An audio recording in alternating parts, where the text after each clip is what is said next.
साथियों, जय हिंद जय भारत। तुम कितने भी गंगा नहा लो, कितने भी दान पुण्य कर लो, कितना भी पूजा पाठ कर लो, तुम रहोगे दलित के दलित और पिछड़े तो पिछड़े ही रहोगे। आप जिस घर में रहोगे उन आपके जाने के बाद उसे गंगा जल से भी धुला जाएगा।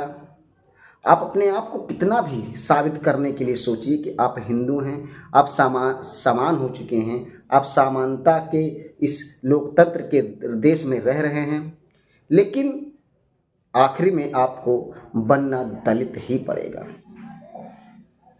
मध्य प्रदेश के भोपाल में एक संतोष वर्मा आईएएस के एक बयान पर बहुत ही बवाल मच गया।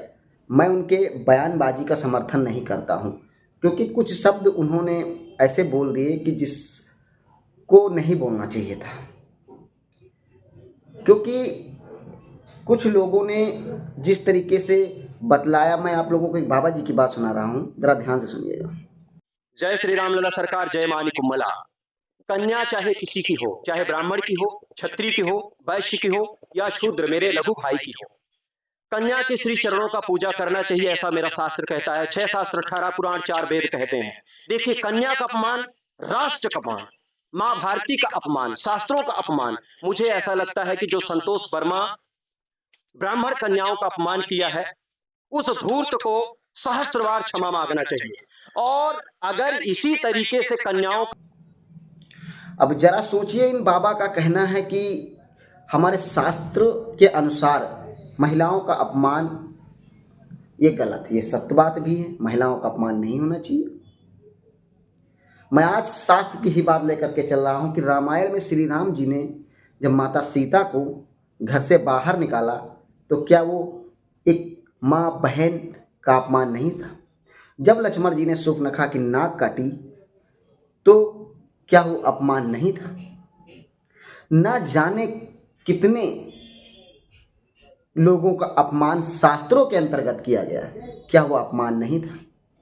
रामायण में, पूरी रामायण की मैं बात करूं तो पूरी नारी समाज को एक ताड़ना का अधिकारी बताया गया। पूरी नारी समाज की, किसी भी की बहन बेटी हो, वो चाहे दलित समाज की हो, चाहे वो पिछड़ी जात की हो, चाहे वो वैश्य समाज की हो, चाहे वो किसी सवर्ण समाज की हो, सभी पर एक टिप्पणी की गई। क्या वो अपमान नहीं है?